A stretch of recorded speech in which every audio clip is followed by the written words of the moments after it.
Hey, people had television until it just went off. We ain't never had that. Television still go on up. He played them record bad. Good Lord, him, man. She had him shook. Hey, and the chill. It's inevitable, you know. Okay now we gon' see some highs and we gon' see some lows. We gon' see some friends and we gon' see some foes. We gon' be the pimps, get money from these hoes. Just be ready for whatever, you know how this shit go. Man, I'm in the middle of creating a new episode of Promise You That podcast, but I just want to ask one question.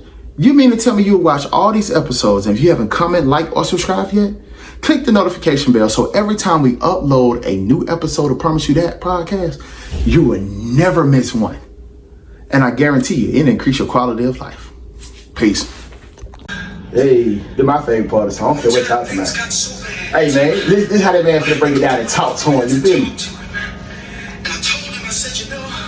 I'm having a problem with the woman of love. You feel me? Hey, man, this was the back when they used to beg on the song right here. You feel me?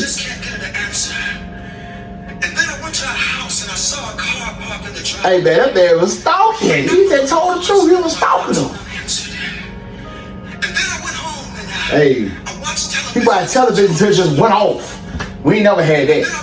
Television still go on up. He played them record bad. Good Lord, him, man. She had him shook. Hey, and the tears were rolling down my face. Man, crying. You just all forget about home trying to help him out. He get mad at him. He never been in love like I've been in love. Maybe never felt the things I felt. But this is what I told my friend. I said, you know, sometimes you get lonely. You get lonely. You get lonely. Oh, that man, hey, listen, yo, man. Home crying to her. But it was just one of those cases, you know what I mean? When my partner had on love somebody that didn't love him back. Oh, you feel me? But man, I was just having a little fun today, man. Welcome back to Promise You That podcast. I'm your host, Amadis, man. And y'all already know how the saying goes. We can't tell you that the change will happen overnight, but we can tell you that we definitely progressing, and I can promise you that. And man, there's just so much stuff that's going on in the world, and I usually don't get into like celebrities' situation and relationships and all that kind of stuff. But I felt the need to basically bring this to the podcast or something that we can really discuss and really look at things from a different perspective. Because a lot of times people laughing at somebody, call them lame, or they, oh man, he went out bad by the girl, man. And sometimes it's not even that. Sometimes it's just on a situation where you love somebody that don't love you back. And I think like society does a bad job of men still feeling like men, even though you went through some crap and you took some crap. They'll look at you like, oh man, he on some tender dick shit. Well, really, he's not the fact that he's on some tender dick stuff. It's just that he's loving somebody that doesn't have the mental fortitude to love him back or to be there for him in that capacity. And that's all it is. So, man, the couple relationship we're gonna get into, and I feel like the lady is actually doing a job to help perpetuating men as inferior and weak and incapable of being men and basking in a masculine energy, just because she's trying everything she can to tear this guy down. Now, I do see that he is one of the number one movie actors out right now. So it's like, even though his career is climbing to greater heights, it's where his personal life is declining. And she's going so far to talk about certain parts in their life that has an impact, not just on him and her relationship, but the relationship and how his kids look at their father. And I feel like that is not the greatest thing to deal with when a woman is painting the dad as he's weak. He basically loving somebody that don't love him. He don't know his worth. Even though you would think at this point in what stage he's in right now, like he knows his worth. He's getting paid exactly what he's worth at this point. but this woman doesn't see that this is happening. So we're going to revisit a lot of stuff. And if y'all don't know the relationship that I'm talking about the Will Smith and Jada relationship. Like I say, I don't usually comment on this kind of stuff, just because I feel like people put these people as relationship goals and all that kind of stuff, and a lot of people don't take and look at their own relationship and try to find what is the dynamic of their relationship. So a lot of times you would never see me like discussing, oh, there's relationship goals. I don't have relationship goals when it comes down to it. I want the relationship that God says that I should have in my life, and that's what I see as relationship goals. But we're going to dive deep inside of this conversation. Was that in 2016, you and Will decided that you were going to live completely separate lives. Yes. It was not a divorce on paper, right, but it was a divorce. So from the year 2016, which is 7 years ago now, yes, y'all have been apart. yeah. But in public, the couple, who married in 1997, denied the gossip about their marriage. Her and Will Smith has been broken up since 2016, okay? But what I'm trying to gather about this, if y'all have been broken up just that long, then when the whole situation came out with August Alsina, and he told the world, like, basically y'all was having not just a sexual relation, but more connected, like boyfriend and girlfriend. I was just so surprised that, like, she would even bring Will Smith to the red table talk to have this discussion if you feel like you didn't owe him anything and y'all had been broke up since 2016. So what did you gain out of bringing this guy to the red table talk? You decided. I was done with your ass. Yeah, you kicked me to the curb. I was done with you. Yeah. Marriages have that, though. Marriages have that. Yeah, we broke up. And then what did you do, Jada? Well, I think from there, as time went on, I got into a different kind of entanglement with August. You can see the disposition on his face, and you can see, like, he was kind of connecting because they was on TV, but at the same time, you could tell, like, the whole mannerism of him just like, okay, cool, I kind of know this at first.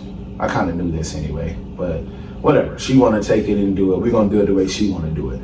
And I think, like, he was really doing it just off the sake of her and still looking like a united front in front of people. The whole thing is, like, why she just didn't come out and just say that? Even when the thing about it, when he asks certain questions, you can see her kind of like saying it, but kind of like beating around the bush with it. So, I mean, because this is your red table and you like brought yourself to the red table, I think you need to say clearly what happened. As far as what? You and I decided we were going to take our space, and what happened? Yeah, and then I got into an entanglement with August. That's what I said. An entanglement? Yes. Yes. A relationship? Yes, it was a relationship, absolutely. I was in a lot of pain, and I was very broken. Now, and I can tell it, and I'm like, then she started want to put use some extra grammar type crap and talking about, oh, it was an entanglement. Duh, just say y'all had sex. Just say y'all boyfriend and girlfriend. Like, just simplify. You trying to, like, you got to throw all these extra words out and all that kind of stuff, like you fooling people. Everybody know exactly what's going on. You feel what I'm saying? Like, they had already had rumors, like, years and years ago, saying that they were swingers. I don't know if there's any truth to this situation. I can't tell you. I don't know them personally. And I would not try to get in their business like that. But at the same time, if you know this is something that's ongoing, why did you have to involve him into the whole situation? Furthermore, he should have been like, bro, I'm not gonna involve myself in that. That's something that y'all had going on.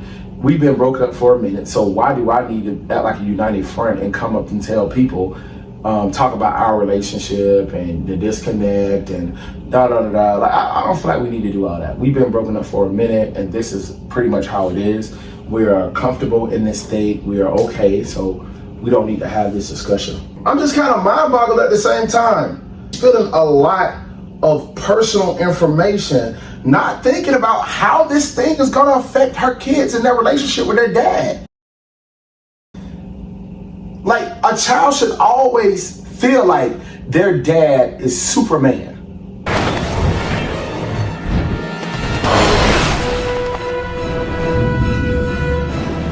I don't really feel like she's ever really healed for real. Why keep dragging this man on and making him look like a dummy? Stop lying so much, lemon head. I'm black boy out there. They're not gonna think that women are truly faithful.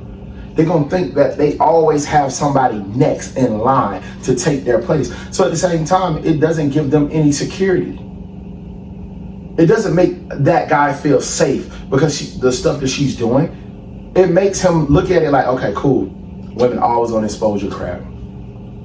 They always gonna do what's in the best interest of them. Really killing the positive connotations of love. Does faithfulness really do exist in relationships? And you seeing how she's operating? Does healing really involves into a relationship when you see like she still haven't gotten over a lot of stuff that she's been through and she always talk about healing? So I don't see the value in red table talk if she's only just talking somebody else through their problems, but she is not taking her own advice. Giving people advice, sometimes we are the worst ones to take our own advice. Wanted to feel good. Baby, you wanted to have sex. You wanted a nut. That's what it is. Let's be real. And everything feel good in the first forms of the stages when you're first talking to somebody because it's new honeymoon stage. Everything is happy, rainbows and clouds in the honeymoon stage. But when you get in the thickness of that relationship, now you're able to see that person in all the seasons. Guess what? That can make you decide whether you want to leave or you want to go. But if you're so caught up on this newness thing, the moment that relationship get kind of old, you'll be trying to jump into another. And guess what? You're going to take those problems from that one relationship over into the next. This is what happens, guys, when you haven't healed from something. You're not always going to get the newness of the relationship. If y'all can think back, and let's be real, Michelle Obama, the first lady that's married to the president, said for 10 years she couldn't stand Barack Obama. And everybody is shocked and appalled, like, how can she say she can't stand this guy? And he seemed like an awesome cat. But y'all don't know him in a relationship though. But yet and still, guess what? She said she'd rather take those 10 bad years than not to be with her husband. To me, that says everything about her mental fortitude to make that relationship work. Because she could have, in those 10 years, she could have clearly decided to walk away from that relationship. And everybody was like, I can see why. Like, y'all couldn't stand each other for 10 years. But guess what? It was a pact that she made with him for better or for worse. And she meant every word that she said when she married that guy. She didn't mean it because she was never over Tupac. And this is a dead man. And I love Tupac and I love his music, love how he contributed to the hip hop community. But she loved a dead man. And Will Smith just sitting over there like, you know what I'm saying? Like, he really sang the Lennon Williams song. You know, maybe you never been in love like I've been in love. Maybe you never felt the things that I felt. They're like, bro, she don't love you. Ron, brother, like, don't keep holding on to this lemon head. I don't even like eating lemon head no more because her lemon head behind don't did that crap, man. And then the crazy thing about it, y'all have the nerve to call them a power couple. Stop giving content and naming people as power couples. There is no such thing as a power couple. Let's be real. What guidelines are y'all grading these power couples? By the money they have? About the success they have? Just call them a successful individual. There's nothing wrong with that. But to associate the thing of that's relationship goals. Get the relationship goals that God has for you. Because this is not it. They're clearly not happy with each other. If they've been broke up since 2016, their marriage was already facing problems from the jump. And y'all call them power couples. Be serious. See, she just released a new book. This is very much publicity stunt giving, if you ask me. Because you want to promote that book so bad, and you have no other storyline. It's just as bad as a love and hip hop superstar.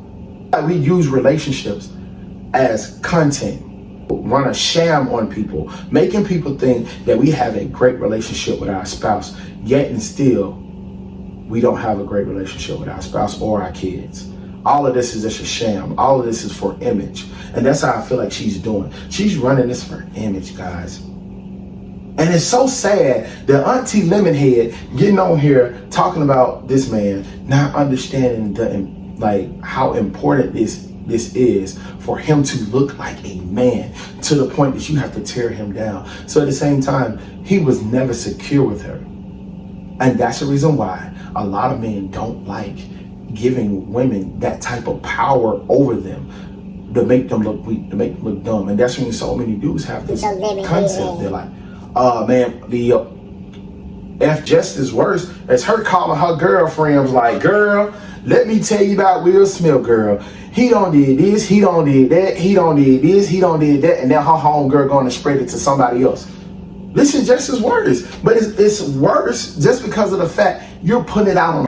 Jada Pinkett Smith says Will Smith's Oscar slap left her just as stunned and confused as many viewers were.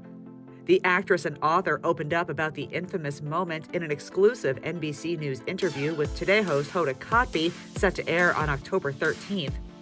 Jada recalled how she reacted to Will striking presenter Chris Rock on stage in the middle of the 2022 Academy Awards after the comedian made a joke at Jada's expense, and she explained why she was caught especially off guard. Now, first of all, I'm really shocked because, mind you, I'm not there. We haven't called each other husband and wife in a long time. The mom of two previously revealed to Hoda that she and Will had separated in 2016, a fact then unknown to the public, and how his heated reaction, which included him telling Chris to keep my wife's name out your effing mouth, left her concerned for his well-being. I'm like, what is going on right now? Keep my wife's name out of your mouth, right? And I'm like, but now I'm really worried for Will because I don't know what's going on. Jada noted that Chris also apologized to her in the immediate aftermath, but she told Hoda why she wasn't able to receive his words at the time. Chris looks to me and he says, Jada, I meant no harm. Now, I'm just out of it because I'm really worried about And Will. what's Will doing? He's just sitting there? And Will's still talking. He's like, he's still, because now he's mad because Chris is talking to me. And I go, Chris, this is about some old shit. That's all I could think to say, right? And I couldn't really take in his apology. The latest revelation follows the considerable rumors Will and Jada have faced regarding their marriage over the years. In her upcoming memoir, Worthy, the Red Table Talk co-host discusses their 7-year separation, and she shared with Hoda why they kept the situation to themselves for so long. I think just not being ready yet. Still trying to figure out between the two of us how to be in partnership, right? And in regards to how do we present that to people, you know? And we hadn't figured that out. Jada noted how multiple factors led to their marriage fracturing and why, despite living separate lives, she and Will still don't plan to file for divorce. By the time we got to 2016, we were just exhausted with trying. I think we were both kind of still stuck in our fantasy of what we thought the other person should be. I made a promise that there will never be a reason for us to get a divorce. We will work through whatever. And I just haven't been able to break that promise. Out on a public platform, making this guy look like a dummy. Like the talks and all that kind of stuff about Will Smith, that you never know what people said to him. Like, bro, you let your wife cheat on you, bro, you still with her, bro. And it provokes some emotions. So she can't sit and say it's not totally her fault, when at the same time, he went on the Red Table Talk to discuss your scandal, not his. So of course it's gonna provoke some emotion when you hear another dude talking about his wife, and you never know what happened behind the scenes. The fact of this made this guy look weak. And that's why I always say, justification makes the excuse. Accountability takes responsibility and correct the problem. Like she said, I thought of him. he said the things we do for love in his speech. So he's letting you know, I'm doing all of this because of my love for her. And still, guess what? She's just like an ungrateful fan. Even though he's trying his best to, jump through hoops, do flips, and you still don't have that person there to confirm you. So of course he feels like that. Because at this point of his life, he know that he's loving somebody that don't have the capacity to love him back. People might not know, but he proposed to you while he was in jail. I talk about this in the book when I go to see him in Rikers, when I wrote about that in the book, and when I had to talk about it, speak my words for the audible version of the book. That was probably one of the more painful parts, seeing him there, the condition that he was in, and having to leave him there. And he was in bad shape. And so when he asked me to get married, he was at Rikers. And I knew at that time that he needed somebody to do time with him, which I was going to do anyway. He didn't have to marry me to do time. Right? I'm here. Now you see why we love you. And then he needed a rock. He needed, because of our friendship and because of everything we had been through together, he just wanted to feel that solidified foundation, because I promise you, he would have married me and divorced me as soon as his ass left jail. He would have. Right. I'll be real with it. Right. Because so many people in that position don't have support. Right. None at all. None. And he got the best. Right. He was just like, look. And I just think it was the mind state that he was in. He wrote me this long letter. And I think even before Pac went to jail, he was starting to shift in a certain manner. Good or bad? Good. Really good. And I think that for him, he just felt like, okay, if I can tether myself, it'll keep me on a trajectory. Goes on All the Smoke and talk about Tupac proposing to her and wanting to marry her. The thing is so mind-boggling to me because at the same time, Jada never revealed any of this information until this book is coming out. She is a publicity queen. I told you she might as well be on Love and Hip Hop, Basketball Wives, or some stuff like that because that's what is given to me. Like, ain't no way in the crap you're telling me that of all the interviews I've seen is always where her and Tupac was very good friends and he was just this type of person and she just had so much love for him. But then now you're coming out saying that he proposed to you. Then on the top of the thing, you saying that he asked her to marry him. And she was going, because he wanted somebody to do life with him because he was in a bad state in Rikers Island. And she admitted that she knew that the moment he was free, he would have divorced her. Don't this sound like a woman that's loving somebody that don't love them back? She had so many feelings about Tupac, but Tupac wasn't ready to be in a relationship with her. If Tupac would have been ready in that sense, then she would have definitely welcomed Tupac with open arms. Lemonhead is doing a lot of bull crap. She did all of this for publicity, and this is sad. Go jump in a movie, baby. Go do some healing. Go see a real counselor. You are not the counseling type. Because how can you recognize other people's toxic traits and the things they have going on, but you don't have the ability to see yourself. Guys, check out my book also, The Ability to See Yourself. Shameless plug, but whatever. But she do not have the superpower to see herself. She see everybody else's problem. And that's what's wrong with a lot of people. We see other people's problem, but we don't know how to see our own. We don't know our triggers. We don't know that I have these different mechanisms. We don't know these things. And it is just sad that they're putting her on a public platform and she's still showing people like, oh, okay, it's okay to, you know what I'm saying, you could be, you know, in a relationship and all that, but you still could be toxic at the same time, because that's the only thing that is given.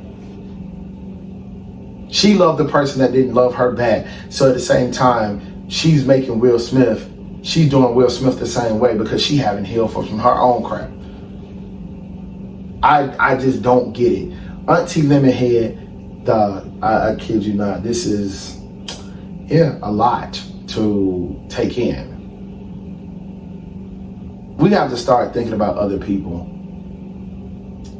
We have to start looking at certain things and like, dang, like this is not the correct way to operate, because it puts so many people in harm's way when we operate this way.